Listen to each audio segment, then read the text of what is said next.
He was once the most famous Native American on television, but his real story was nothing like the legend. Behind Jay Silverheels' stoic portrayal of Tonto in The Lone Ranger was a man fighting Hollywood's stereotypes, racism, and personal pain.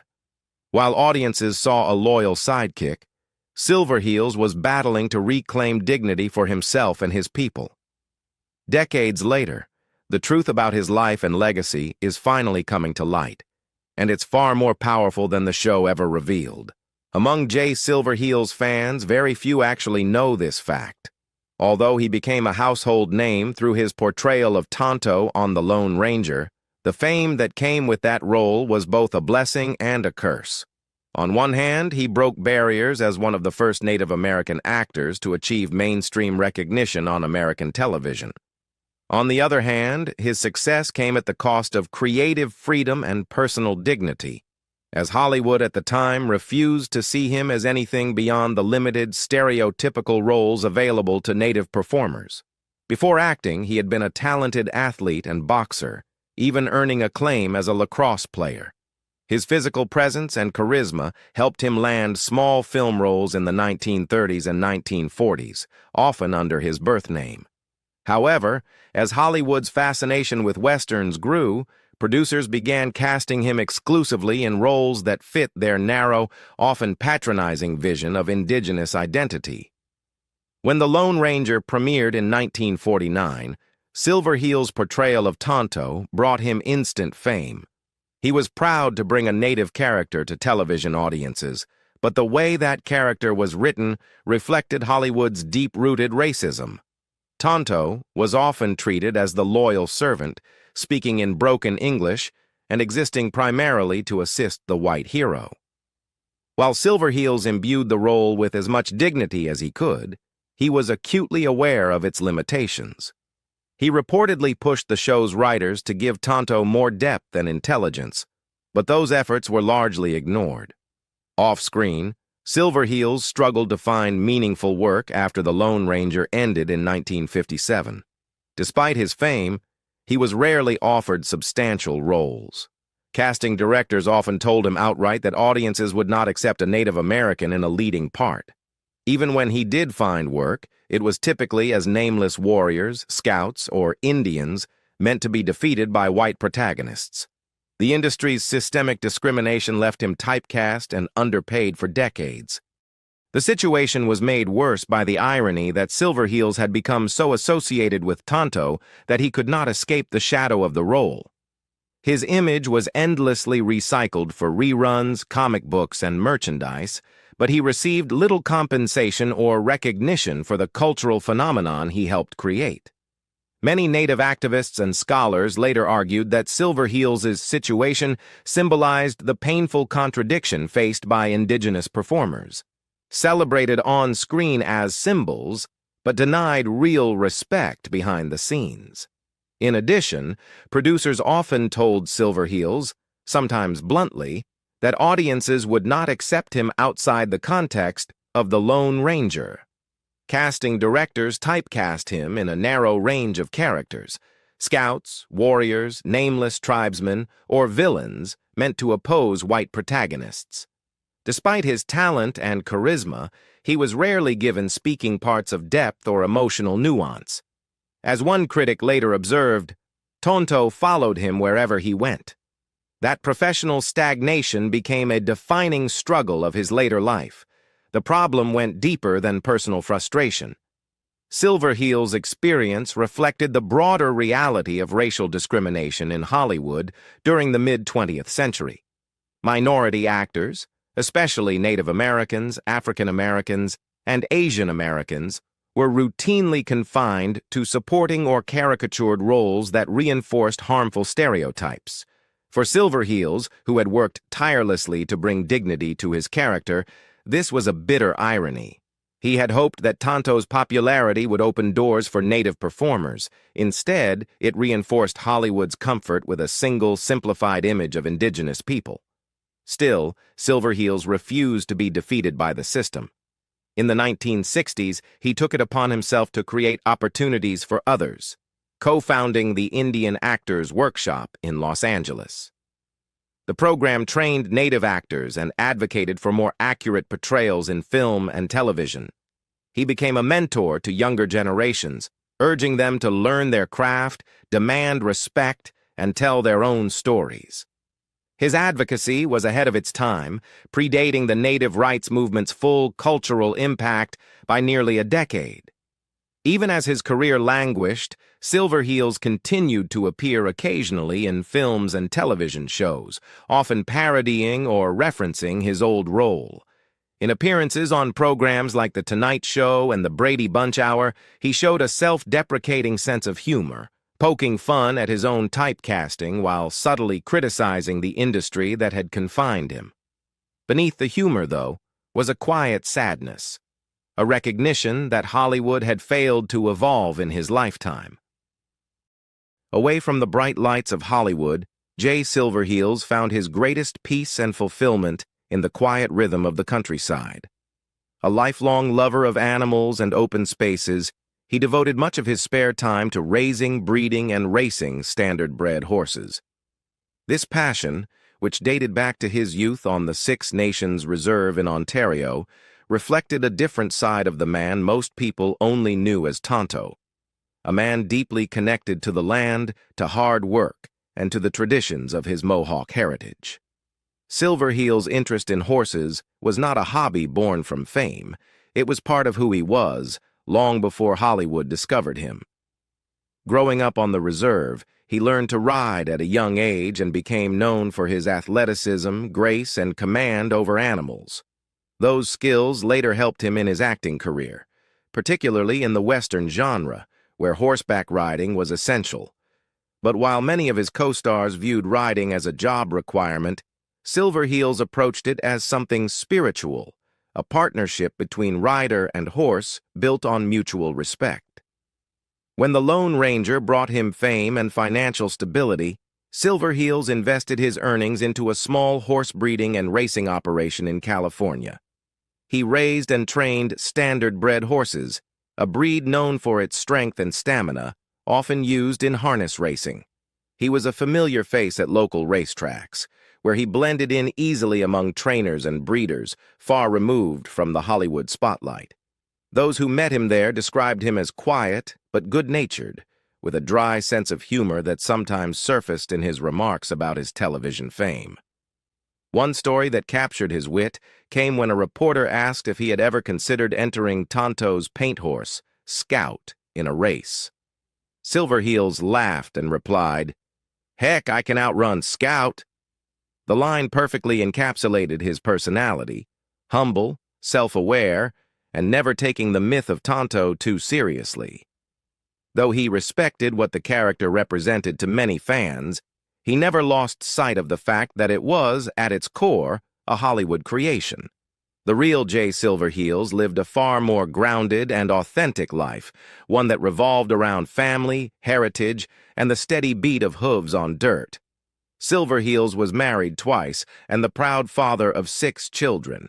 From his first marriage, he had a son named Steve, and from his second, another son, J. Anthony Silverheels Jr., along with 4 daughters, Marilyn, Gail, Pamela, and Karen.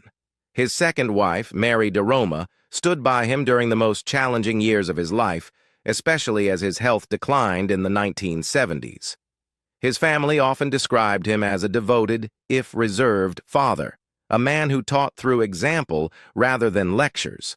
His daughter Marilyn Silverheels followed in his footsteps, becoming an actress and advocate for Indigenous issues, while his son, J. Anthony Jr., also pursued acting, honoring the family's connection to the screen. Yet despite the fame surrounding their father, Silverheels kept his home life private. He valued simplicity, preferring long days spent working with his horses over attending Hollywood events or chasing celebrity recognition. Reportedly, in the mid-1970s, J. Silverheels faced one of the most devastating chapters of his life.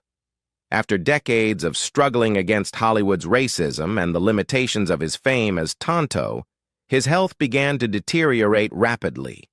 Multiple reliable sources agree that around 1975 or 1976, Silverheels suffered a series of major strokes, though the exact year varies slightly among accounts. These strokes left him partially paralyzed, robbing him of his mobility and ability to continue acting. For a man who had built his career on physical strength, athleticism, and presence, the impact was crushing both professionally and emotionally. Before his illness, Silverheels had remained active in Hollywood, taking on small roles and mentoring younger native actors. He was a familiar and respected figure on sets, known for his quiet dignity and dry humor. But after the strokes, his speech and motor functions were severely affected, effectively ending his career. Once an athlete and performer who moved with power and grace, he now required daily assistance. For someone so fiercely independent, the transition was heartbreaking. The strokes also came at a time when the entertainment industry was finally beginning to evolve. Native American actors were starting to gain small but significant ground, and the conversation around authentic Indigenous representation was growing louder. Silverheels, who had been a pioneer in that fight, could no longer take part in it the way he once had. Still, he continued to serve as a symbolic figure of strength and perseverance within the native acting community. Friends and fellow performers often visited him, later recalling his enduring wit and pride despite his physical decline. His health battles also placed a heavy strain on his family. Silverheels had been married twice and was the father of several children, including his daughter Marilyn, who followed in his footsteps to become an actress and activist. They stood by him during those difficult years as he underwent long periods of rehabilitation and medical treatment. Unfortunately, the damage from his strokes was irreversible. Though he occasionally appeared in public, most notably in tributes and charity events honoring his work, he never fully regained his strength. In 1979, just a year before his death, Silverheels was honored with a star on the Hollywood Walk of Fame, a long-overdue recognition of his contributions to the industry. However, by then he was already in frail health and unable to attend many public ceremonies. The Hollywood that had once typecast and marginalized him was finally beginning to acknowledge his legacy. But for Silverheels, that acknowledgement came painfully late. On March 5, 1980, Jay Silverheels passed away in Calabasas, California, after suffering another massive stroke. He was 67 years old.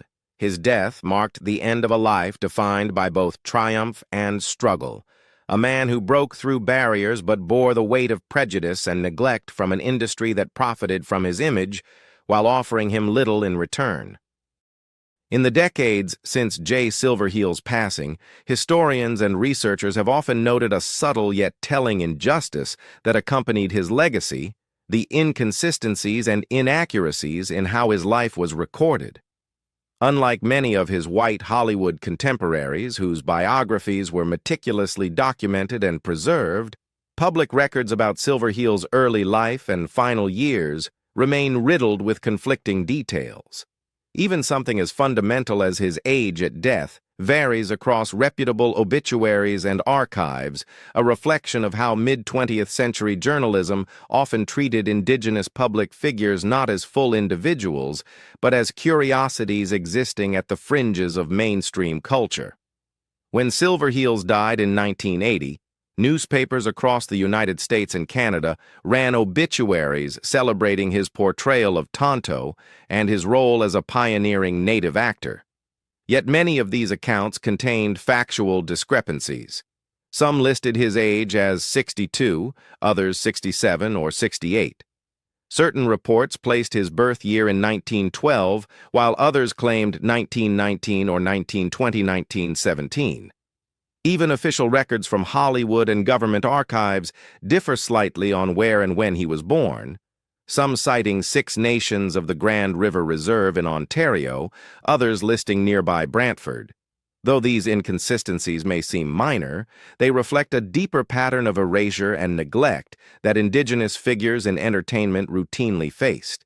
At the time, journalists rarely took the same care in verifying details about Native actors as they did with their white peers. Reporters often relied on second-hand studio press materials, which were notoriously inaccurate and sometimes deliberately altered for marketing purposes. Publicists might adjust an actor's age to make them seem younger or change birthplace information to suit a more romantic image. In Silverheels' case, the combination of limited record-keeping on the reserve and Hollywood's casual racism meant that the truth of his personal history was treated as malleable. This lack of precision extended beyond mere numbers. It shaped how his story was told. Obituaries tended to reduce his life to the shorthand of the Indian sidekick, offering few details about his activism, his athletic achievements, or his work with the Indian Actors Workshop. Many papers described him only in terms of his service to the Lone Ranger, with little acknowledgement of the cultural weight he carried as one of the first Native American actors to achieve national fame. Even in death, the media coverage mirrored the limitations he had faced in life. Respect tinged with condescension, recognition without full understanding. Later biographers and Native scholars have worked to correct these omissions. Through interviews with family members and archival research, they've helped establish a clearer timeline. Harold J. Smith, later known as J. Silverheels, was born in 1912 on the Six Nations Reserve in Ontario, the son of a respected Mohawk chief. These modern efforts not only honor his memory, but also underscore how systemic bias once shaped historical record-keeping. For many Indigenous entertainers of Silverheels' generation, their legacies were filtered through a colonial lens that prized novelty over accuracy. The inconsistencies surrounding his final years, the varying reports of his age, his declining health, and even the place of his death, may seem like small errors, but they reveal something much larger. They speak to an era when Native performers were visible on screen yet invisible in documentation, admired as characters, but not fully regarded as people. What do you think about J. Silverheels' secrets? Leave us your comments in the section below. We hope you have found this helpful video. Don't forget to leave a like, share, and subscribe to the channel if you like it. Thank you for watching this and see you in the next videos. Goodbye.